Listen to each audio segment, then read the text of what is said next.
Welcome to the Sell My Business podcast. I'm your host, Jeffrey Feldberg.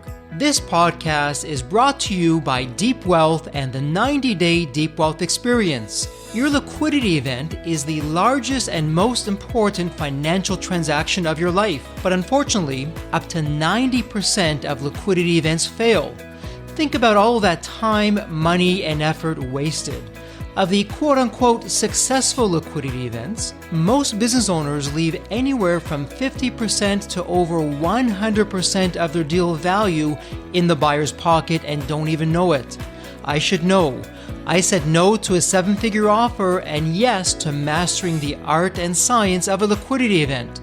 2 years later, I said yes to a different buyer with a 9-figure offer. Are you thinking about an exit or liquidity event? If you believe that you either don't have the time or you'll prepare closer to your liquidity event, think again. Don't become a statistic and make the fatal mistake of believing that the skills that built your business are the same ones for your liquidity event. After all, how can you master something you've never done before? Let the 90-Day Deep Wealth Experience and our 9-step roadmap of preparation help you capture the maximum value for your liquidity event. At the end of this episode, take a moment to hear from business owners just like you who went through the Deep Wealth Experience.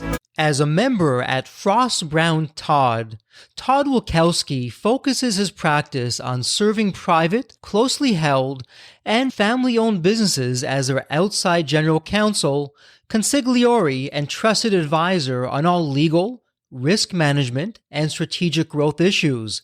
In this role, Todd provides timely, practical, strategic, and value-added insight regarding issues related to strategic planning, enterprise risk management, contract drafting and negotiation, litigation and dispute resolution, business succession and exit strategy planning, tactical and strategic HR issues, intellectual property, employee compensation and incentive plans, and corporate restructuring. Todd takes a proactive approach in developing a deep understanding of his clients' businesses and building trust with their decision makers at all levels.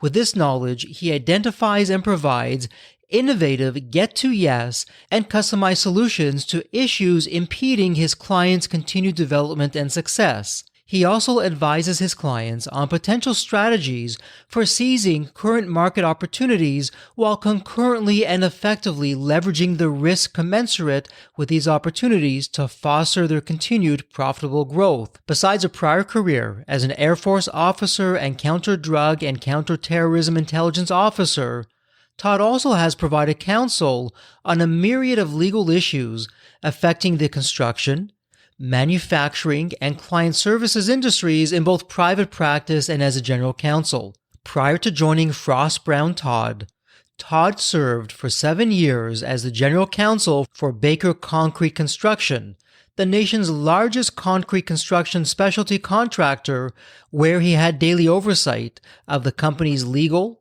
enterprise risk management, contracts, ethics, compliance, political lobbying, and government relations functions. Prior to Baker Concrete, Todd was a partner with a large Cincinnati law firm where he gained substantial litigation, arbitration, and alternative dispute experience in assisting the firm's clients with resolving risk issues that threatened their profitable growth or continued sustainability. Todd is passionate about networking, especially to connect great people and help solve problems.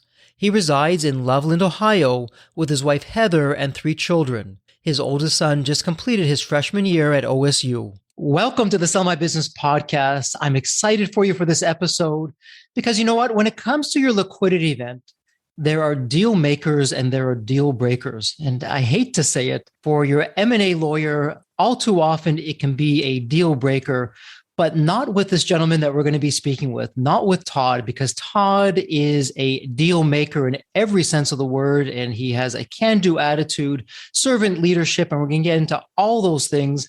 But first, Todd, welcome to the Sell My Business podcast. Thank you so much for taking part of your day to be with us. Why don't we start off with your story behind the story? How did you get to where you got to today?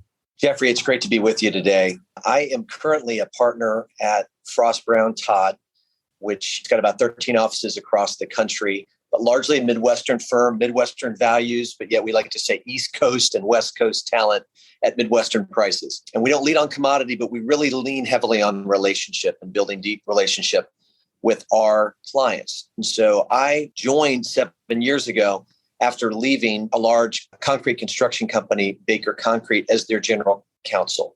The reason why that's important is because the practice that I'm developing at Frost Brown Todd is an outside fractional general counsel services practice. And what that does is serves small to medium-sized businesses, privately held, family-owned, very relational. And it allows me to be that general multitasker generalist, as a specialist that can go out, can diagnose issues with these companies, become a consigliere, a trusted advisor. And one of the things that we run into quite often, which is really excited and that I'm very passionate about, is business succession and exit strategy. How do you prepare for that? How do you make sure it's as successful as possible? How do you explore all the different options that are available that frankly might change, especially if your runway is a couple of years from when you're planning to actually pull the trigger? So I'm really excited to be here with you. This is an exciting time for M&A. This is an exciting time for exit strategies for people who have put together and put their heart and soul in businesses and now are looking at their next chapter. And yeah, I'm actively involved in that and excited to talk to you about what we're doing. Well, terrific. And there's a lot to unpack there, but why don't we start with the whole concept of a fractional general counsel? And there may be some business owners out there who are saying, what's the difference between my regular business lawyer that I use? And maybe this is a family member. Maybe this is someone who's a friend or someone that I just used from the beginning of the business. They know the business. I know them. They know me. I got some pretty good rates here. Why do I need a general counsel? And what is a fractional general counsel? So what would be the difference with that? That's a great question. And the model is based a lot on the fractional CFO model. And again, in the life of the business, at least as I've seen it, and I know you're familiar with traction, you have that business that comes out of the gate and you have that individual that's typically the sole owner and they play CEO, they play president, they play chief bottle washer. But around 10 million, they kind of realize, you know what, there are things that I'm really good at. And there's things that not only am I not good at, but I don't do very well and I don't like. But their expectation or their thought process is nobody else would like to do that. 9 times out of 10, they really are the CEO. They're the chief visionary, business development, cultural officer, and they have to find a chief operating officer that really can take that off their plate and then frankly enjoys the day-to-day implementation and frankly can also be a really good confidant to say, you might want to slow down here because we're not ready for that. Then as the C-suite develops, right, because the worst thing you can do if you grow too fast and you just overburden yourself with a lot of C-suite help is you'll collapse under your growth. So the thought might be a chief financial officer. Up until that point, maybe you do it on a fractional basis, not a full-time person, but somebody who comes and knows your business. Chief human resources, chief information officer, right? It depends on the business. But the last person I think that you add to your C-suite, and that's typically around, I think, 350 to 400 million for a private company, is your general counsel.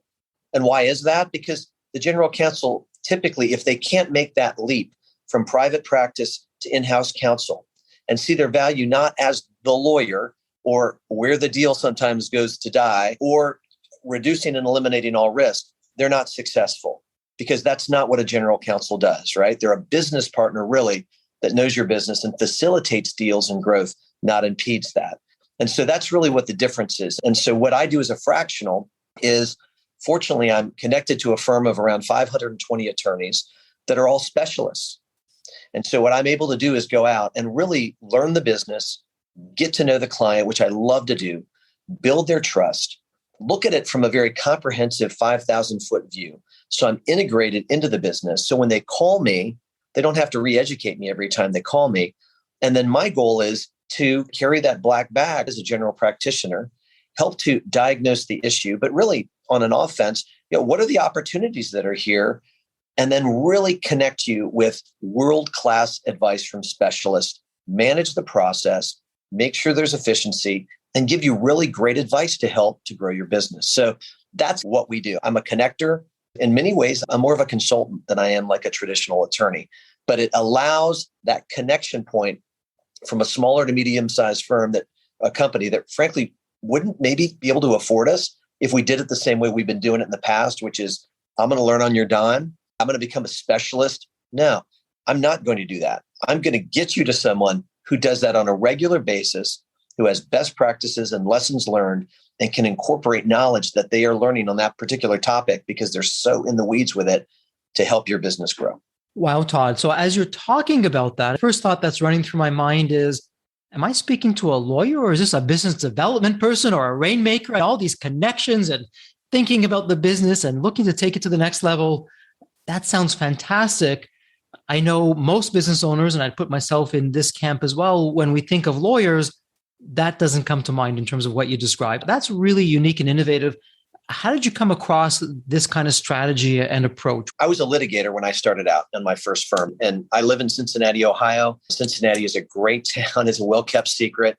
I'm a military brat, Air Force Academy grad, lived all over the world, frankly, and the country.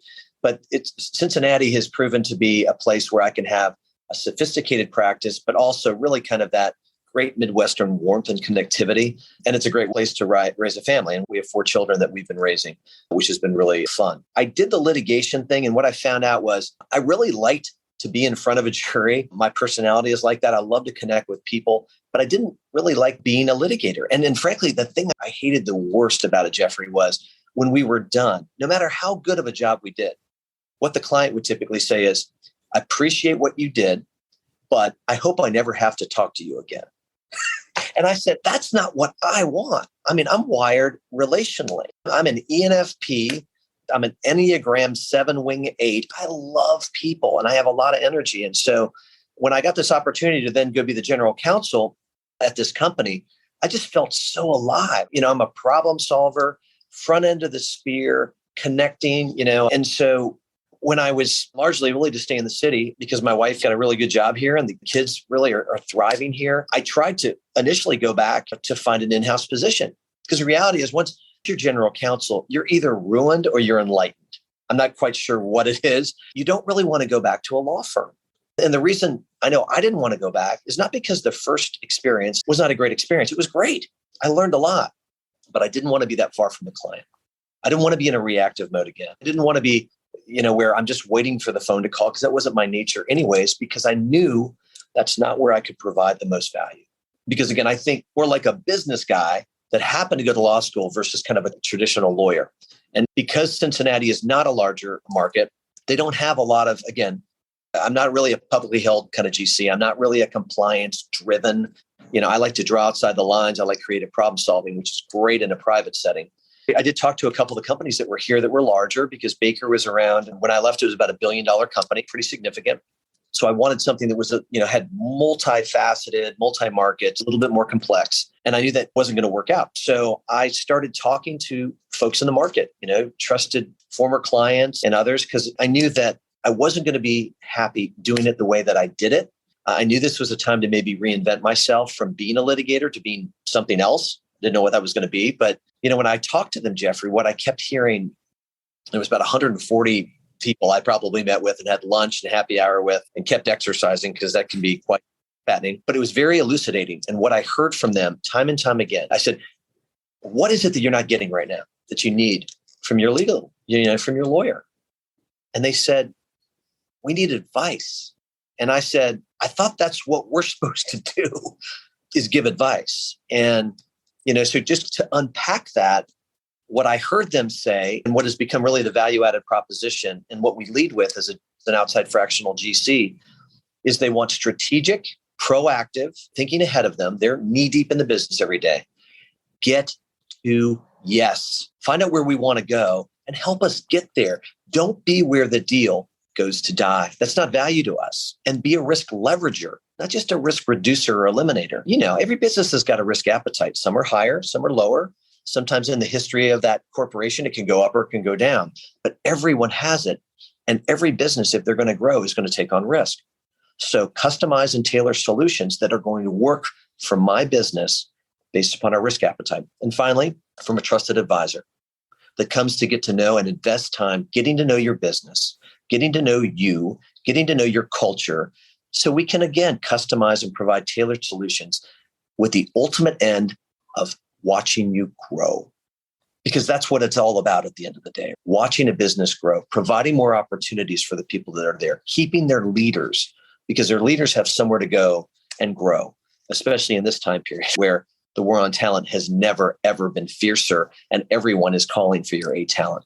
We turn that into this sustainable model where we develop that kind of relationship with our clients. But that was really birthed out of the Baker experience, because I saw that a company of that size, the benefit that you could have of a general counsel. And I thought, well, these smaller companies, number one, they need something different from what's out there, but why wouldn't they have access to something like that? And of course, as you can imagine, the more businesses I talked to, they said, yeah, we'd like that actually. And oh, by the way, we actually are going to change a 25 to 30 year relationship because that's different from what we're getting. And we want more of that as we grow. Interesting. And for our listeners, there's a lot there that Todd said, but you know what? Todd is really like a business owner. And I want all of our listeners for just a moment, go back to the beginning. How did you get into business? You found a problem that you were passionate about solving. Todd found a problem that he was passionate about solving. Came from this billion-dollar company doing all these big deals. And he found that for smaller to mid-sized businesses, they just weren't getting that kind of proactive advice. And next thing you know, this is exactly what he's doing. And so for our listeners, I want to take you into our 9-step roadmap at the Deep Wealth Experience for just a moment. Step number 4, due diligence. That's really where you're doing an internal due diligence audit on yourself before you have your liquidity event. That's where you're finding, as we like to say, those skeletons in the closet, you're removing them, and those hidden Rembrandts in the attic, you're putting them out for display. And that can make the difference between any deal and capturing the absolute best deal. And so, Todd, what's interesting about what you bring, and this is very unique to you, most business owners, when they think of lawyers, they think that all lawyers are really the same. But if you took a business lawyer and you took a litigation lawyer, it's night and day. And so it's fascinating, Todd, and I don't want to assume, but it sounds like when you're helping to put together a deal on the legal side, you're looking at it from the business side, but you're probably also looking at it from where can this deal go wrong? How can my client get into some hot water here? And how am I going to be proactive from a litigation side to avoid that altogether? And as business owners, it's not just good enough to have a business deal with a business lawyer. We have to think ahead. How could this come back and hurt us? Because our future buyer may pick up on something that we miss altogether. So Todd, can you talk to us how you blend your litigation lawyer past into what you're doing right now and how that's a unique combination for you? No, that's a great question. And I think really sometimes where the rubber hits the road first is in contract review. Because as a litigator, I've got a pretty good sense of the things that are going to probably be litigated and the other things that we can acquiesce on. We can stomp our feet, make them think that we've given more than we probably have and make it a win-win. But as a transactional attorney and business attorney, I'm thinking about, we're going to get this done. I mean, the idea is to get the contract done and move it forward. Same kind of thing in a deal, because there's going to be some things that are going to be absolutely critical. And we either can't bend on them. Well, we're going to find a way to get the deal done. We're going to start with that mentality first. It's not acceptable if the deal dies unless the other side is so unreasonable based upon due diligence and about what the value of their company is, that it might be where we have to take a breather and it's not time to close, or we're going to have to go look for another seller or, work with another buyer because they're not valuing what we are selling them or vice versa.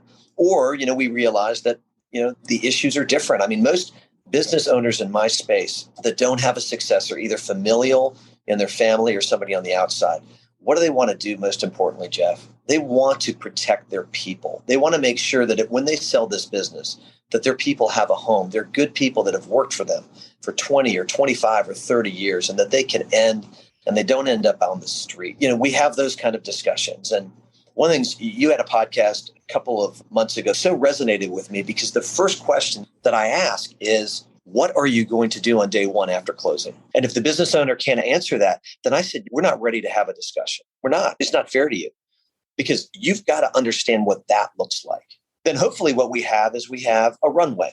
I mean, right now it's tempting. The multiples are stupid in terms of what people are paying.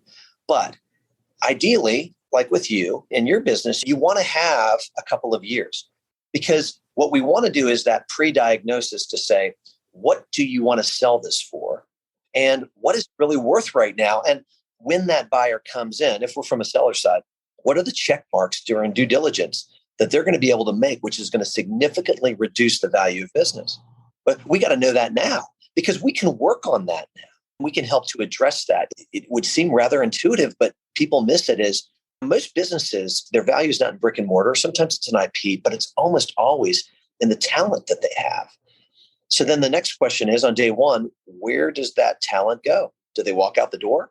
Because if they do, the value of your business significantly just got decreased. And, the buyer wants to pay as little as closing as possible. And so they're counting on those key people staying. They're counting on those key customer relationships, not all of a sudden fleeing. And what are you doing to make sure that doesn't happen? Non-competes and non-solicits, restrictive covenants, it sounds pejorative, but the reality is you got to have something. One of the things that we like to do in this space is we put together long-term incentive plans, or we put together deferred comp equity plans.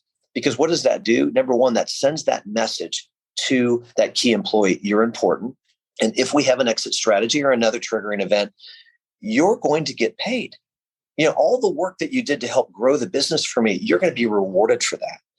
But you never do one of those agreements without a restrictive covenant, which says you can't just run off the next day after closing and start competing against the buyer. And so that's value. That's value to a buyer because they know that they're going to get something. And hopefully that individual is going to be locked in and they can earn their trust and say, we're not here to rape, pillage your company. We really want to add capital and build it. So those are just the kind of things that we like to almost do a pre-due diligence on it. And then the other thing that I think distinguishes us in this market is a lot of it is about you. You can get a lot of people to do the deal, but it's really understanding, where are your successors and what are your options? ESOP, management buyout, gifting maybe to one of your children.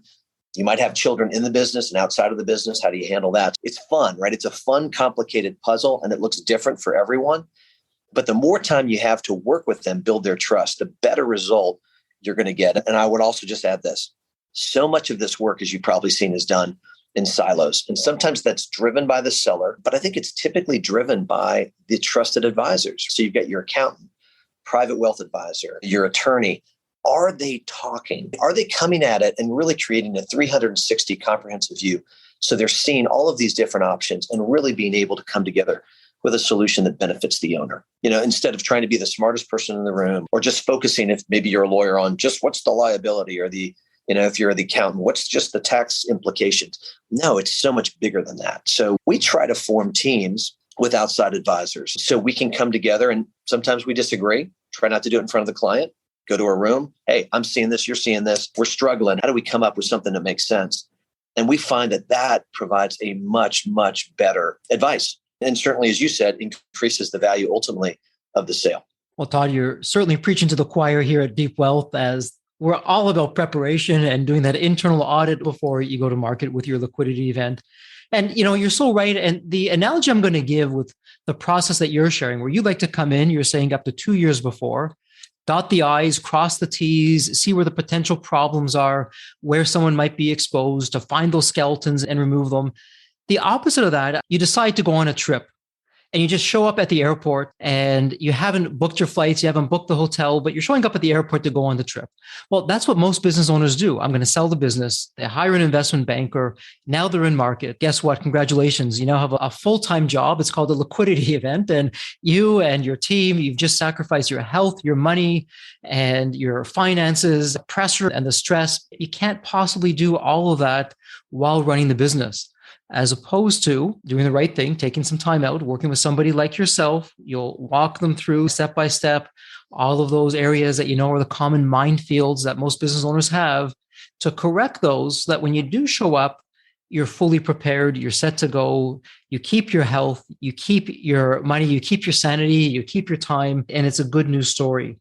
So let me ask you this, because you've brought up a really terrific concept, and that is you're saying, listen, it's not just me that's here.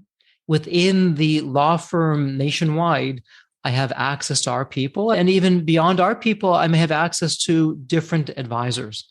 And so for our listeners out there, why don't you talk about the difference between a firm like yours and, let's say, a boutique firm and even one of those really large law firms? And this is not to say that one is better or one is worse. That's a judgment. We're not making any judgments here. It's all different.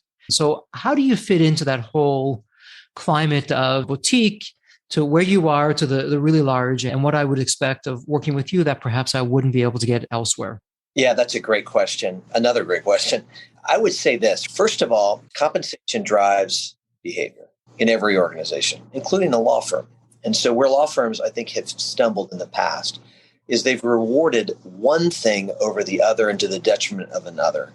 And so it doesn't create collaboration. It doesn't create the idea that if people are operating in their strengths and gifts, whatever the organization, law firm or otherwise, that they're going to be very successful. So Frost is very unique in the fact that it will recognize and reward those in their lanes, the finders, the minders, the binders, and the grinders. The finders are out there. They're the originators. They're going out there, finding the new work. They're bringing it in. The binders are the ones that are working to develop the firm and strategy, and especially through COVID. And then you have the minders. The minders would be those individuals. They're the farmers. They're the ones that are developing that relationship. They don't have the hunger necessary to go out to the business, but they really love deepening those relationships, finding new opportunities to serve our clients, because our best clients are the ones we already have.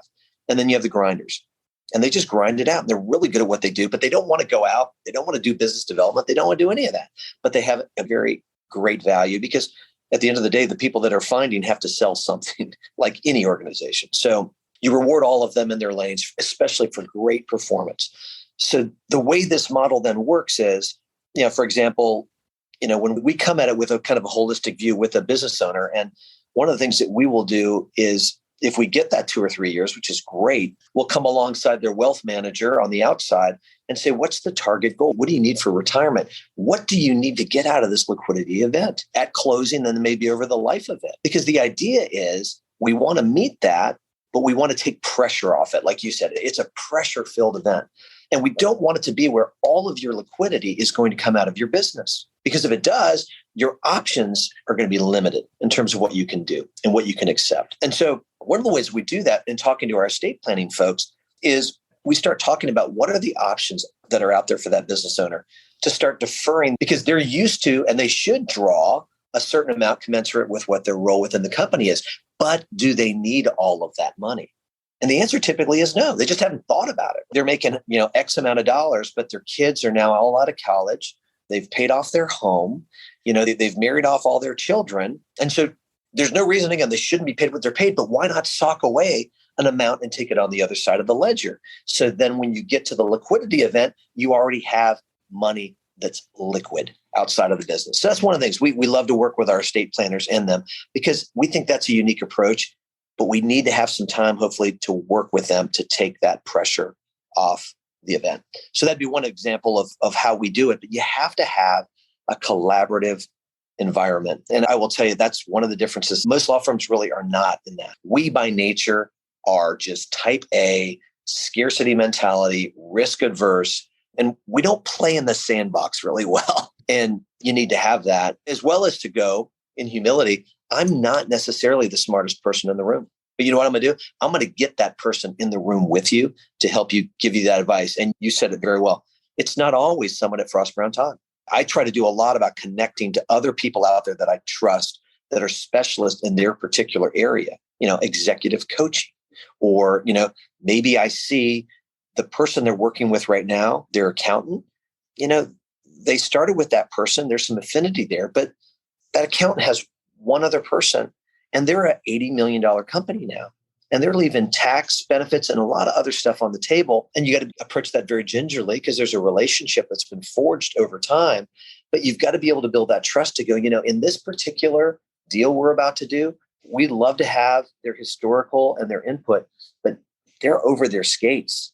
And we need to bring somebody in who's going to make sure, as part of our team, that if you're the seller, you're not leaving $1 on the table. It's always coming at it with that kind of teamwork and going, now, I don't know everything, but I know somebody who does. And I can be that strategist. That's my role typically, that kind of helps to bring the team together, to work together, to row the oars together, ultimately for the benefit of the client. So Todd, what's interesting, and I'm speaking as a business owner now, having run a number of businesses, when I'm speaking with you and I'm hearing your thoughts and what your thesis is of how you approach all of this, I feel like I'm speaking to another business owner. I wouldn't put you in the lawyer category. There's leadership that I'm hearing here of, hey, Jeffrey, have you thought about this? Or why don't we take a look at that? It's very proactive and it's coming from, let me help you. And at least for me, that's a little bit foreign in terms of dealing with your quote unquote typical lawyer. So is that something that's unique to you, Todd? Is that something that's with the firm? And how did that all come to be? So I would say, and this is the exciting thing that's going on right now. You're right. I try to get myself out of that box as much as possible. And that's why, I even say I'm a business guy that happens to have a law degree, or I'm a business guy that went to law school. And I don't know that I really realized that until I went to Baker, because at the end of the day, I knew quickly what got me excited. And it was strategy, and it was culture, and it was people, and it was retention and development. And that just happened to play to what my strengths are, which is I'm a maximizer, I'm a communicator, I'm a woo, strength finders, I'm a winning others over. And that's not your typical attorney profile. But I felt like I could operate in that and I could bring real value. And so in coming back to Frost, we actually had an outside general counsel model, but it was really temporary. It was really a temporary placement. Like your general counsel gets sick or dies or suddenly leaves you. We can parachute somebody in for 3 or 4 months to help you with the disruption that's going to cause, and hopefully help you, hire somebody new, or sometimes you even would hire our person. And that's part of what we still do, but it was so temporary. It wasn't sustainable. So this model, as a fractional outsourced, is very sustainable. And one of the reasons that it's very compelling for folks is you get out there, you talk to them, and I can't tell you how many times I'm sitting at a lunch or a dinner meeting and they'll pick up my business card. I don't really carry them anymore, but when I did, and they'd say, "I thought you were an attorney." And I'm like, again, attorneys are great and they're smart. But the reality is what we as a profession, and I'm very passionate about this, have to remember is we still serve a client. And our whole goal, again, is not to keep them from doing business. It's to help facilitate them doing business. It's to help them understand risk. Every risk is not going to debilitate them. It can be leveraged for growth. And so part of it is changing the paradigm of the firm in certain circumstances and of the entire industry, because that's the way we're viewed. And frankly, Jeffrey, if we don't do something about that, we are going to become increasingly irrelevant, particularly with the advent of artificial intelligence, because artificial intelligence will be able to do research and be able to draft initial briefings. The one thing artificial intelligence will never be able to do is develop relationships and give really good, solid advice. I actually just took over the outside general counsel practice. The partner that was running it retired. And that's what's been really exciting is, like with any person who's growing a business, how do we scale this? How do we articulate what our value-added proposition is that differentiates us? Why would you change? You're not going to change if it's going to be the same thing. And then the other thing is, and this has been really exciting, we're developing an assessment tool, because the thought process before was the only people that can do this are people that were general counsel. And in circumstances, they thought if you're a corporate counsel, you could do this. Oftentimes, corporate counsel are just specialists within a company.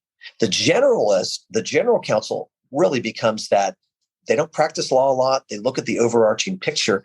It's a different skill set, because they got to be comfortable in being multitasking in general areas, not just in that specific specialty that they have. So what we're doing right now, working with my business development team, is we're developing an assessment, because there's certain people we know within the firm, personality-wise, passion-wise, strength-wise, we believe that will succeed with this process and they will be more fulfilled in how they practice law. We just have to identify who they are. And then the tool will also help us to identify areas of development so we can set them up for success. So it's fun. We're scaling literally within our firm a new ancillary business. And I love getting out and talking to people about it, because people, it resonates with them. It's relationship.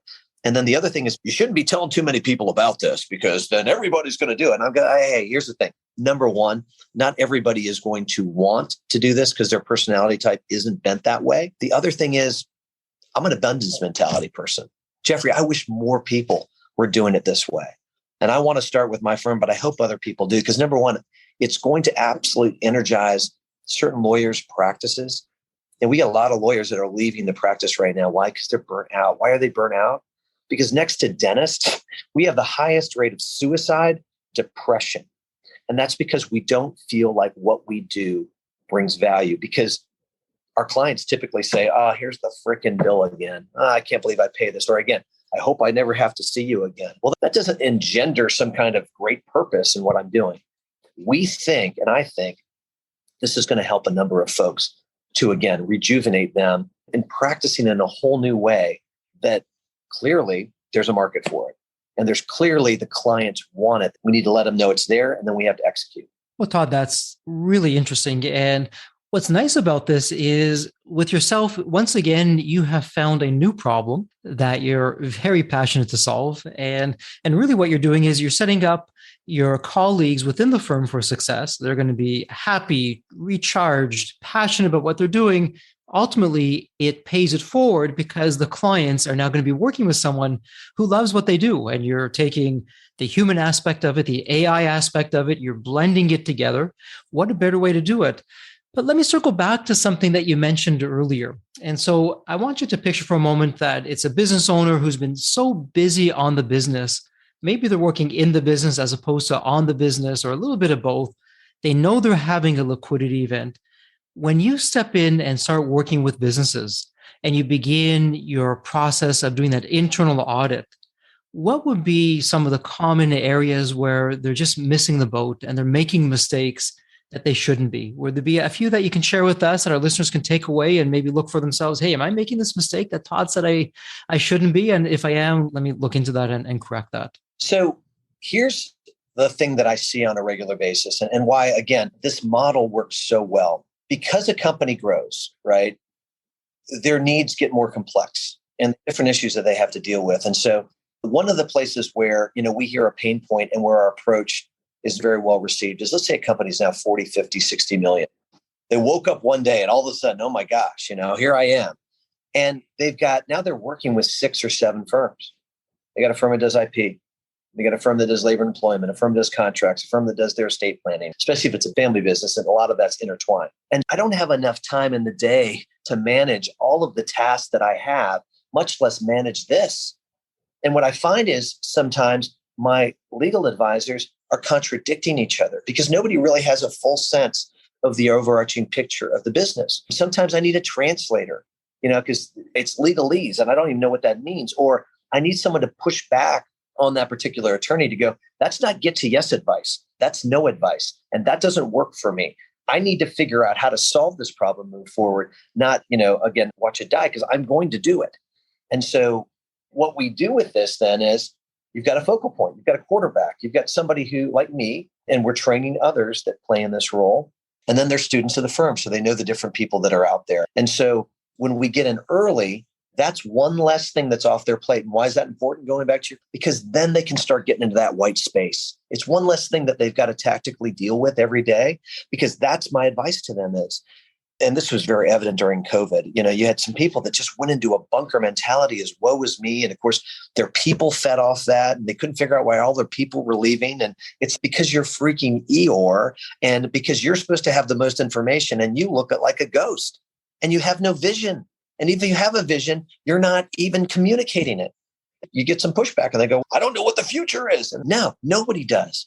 But what they need to know is you have a plan and you're going to execute a plan and you're going to actually solicit and get information from them. So they take ownership for it and you're going to move this thing forward. And gosh darn it, if we go down, we're going to go down fighting, right? Because we've got something that's important that the market needs. So just freeing them up in that space where they're out of that tactical daily firefighting and they can sit there in that white noise and ask the questions that business should be asking themselves, especially during COVID when we had a little extra time. And that is, why do we exist? What's the purpose of us, right? Because if you can't recruit, you can't retain.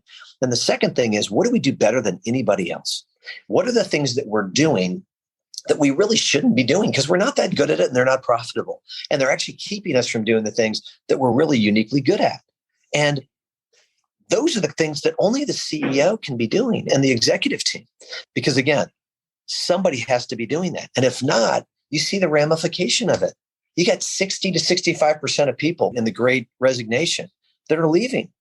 Now, I think they're leaving because they had some time to think about things. I think they're leaving because people didn't communicate with them during this. They didn't know what to communicate, so they just didn't communicate, which is awful because then they start making stuff up and it's very worse. And then finally, they just realized, you know what?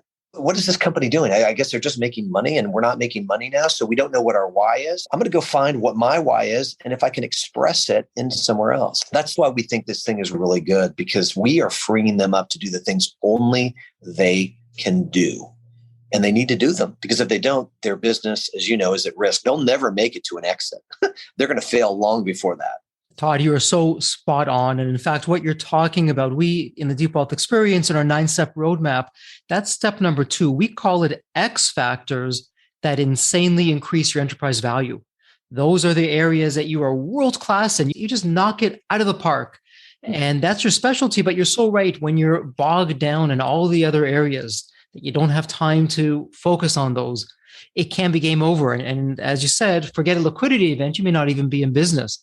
And so there again, for our listeners, the power of preparation, it's the gift that keeps on giving. When you prepare, it's not just preparing for your liquidity event, but you're also preparing for growth, because the strategies of preparation, the strategies of growth, they're really one and the same. And you can do some remarkable things.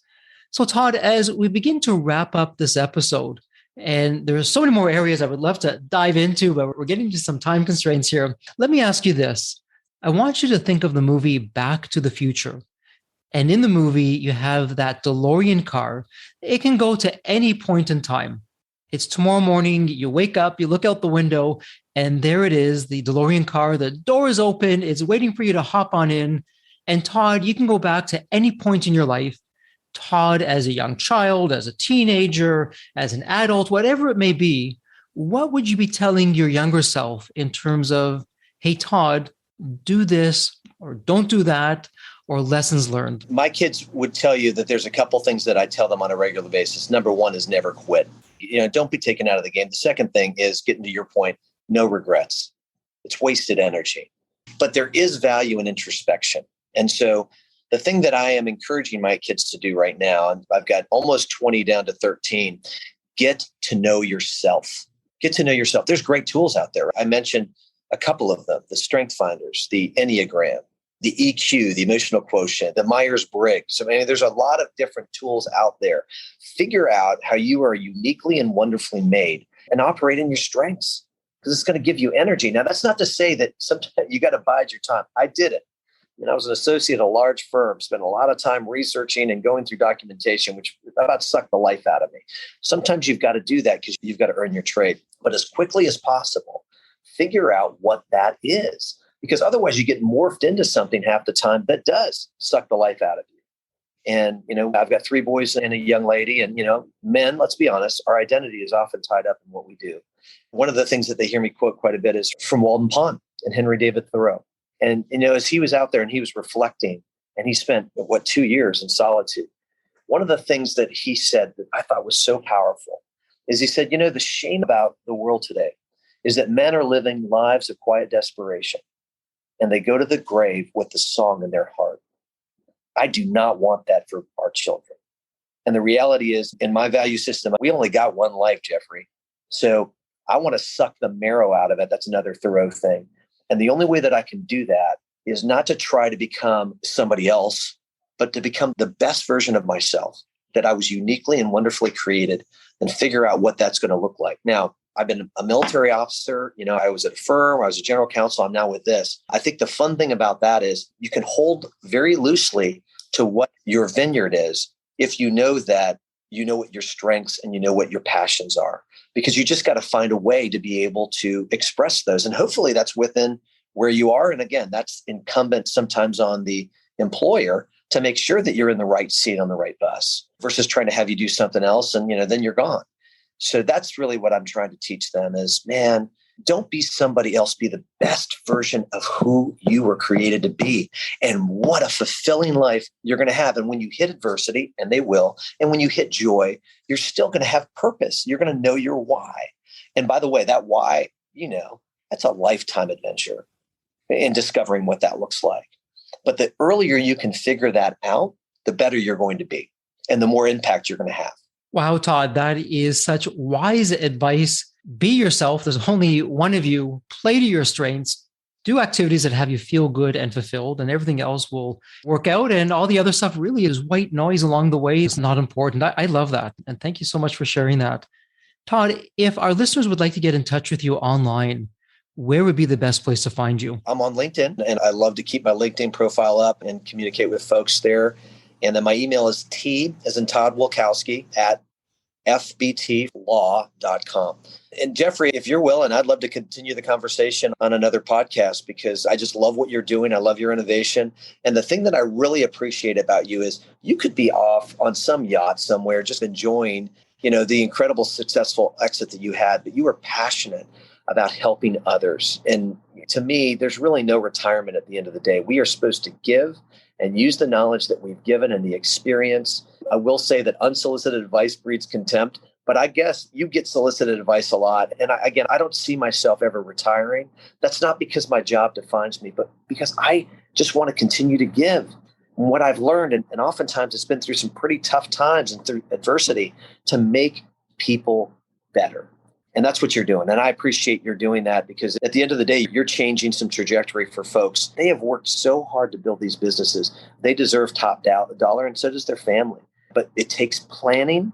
It takes intentionality. And so thanks for what you're doing. Todd, thank you so much for the kind words. You're having me blush. Nobody can see it, but you're having me blush with your kind words. So thank you for that. And yes, I don't talk a lot about it on the podcast. Probably should do a little bit more of it. But really at Deep Wealth, our big picture, a little bit of our secret agenda. Obviously, it's not a secret. I'm sharing it for anyone who will listen.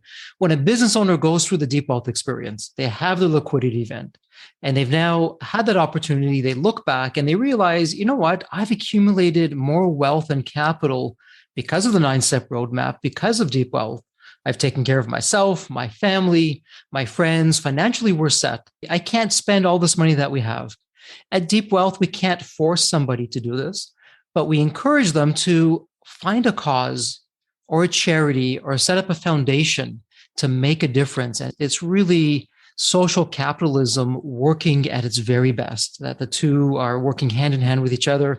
And in a very real way, at Deep Wealth, what we like to say is this is how we can change the social fabric of society, one liquidity event at a time. And this is my personal way of paying it forward. So again, thank you for your kind words.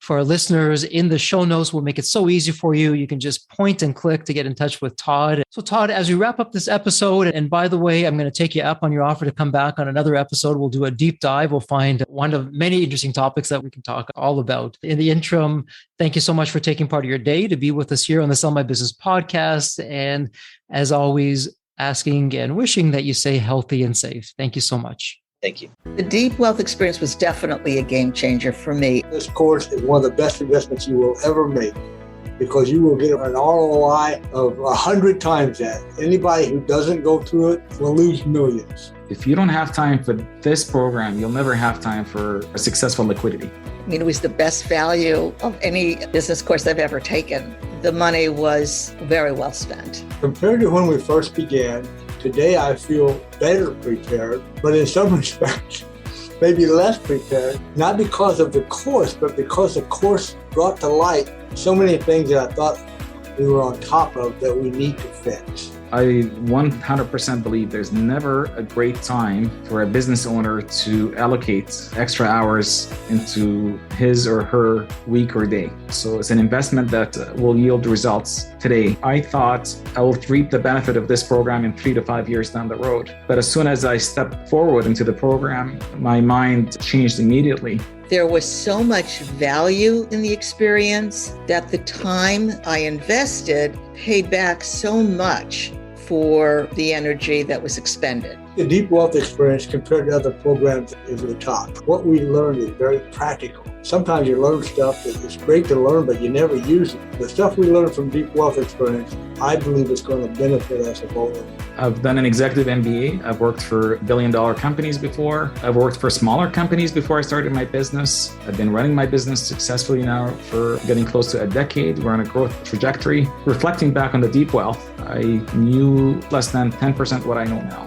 Maybe close to 1% even. Hands down, the best program in which I've ever participated. And we've done a lot of different things over the years. We've been in other mastermind groups, gone to many seminars, workshops, conferences, retreats, read books. this was so differ+. I haven't had an experience that's anything close to this in all the years that we've been at this. It's 5-star, A+. I would highly recommend it to any super busy business owner out there. And deep wealth is an accurate name for it. This program leads to deeper wealth and happier wealth, not just deeper wealth. I don't think there's a dollar value that could be associated with such an experience and knowledge that could be applied today and forever. Are you leaving millions on the table? Please visit www.deepwealth.com/success to learn more. If you're not on my email list, you'll want to be. Sign up at www.deepwealth.com/podcast. And if you enjoyed this episode of the Sell My Business podcast, please leave a review on Apple Podcasts. Reviews help me reach new listeners, grow the show, and continue to create content that you'll enjoy. As we close out this episode, a heartfelt thank you for your time. And as always, please stay healthy and safe.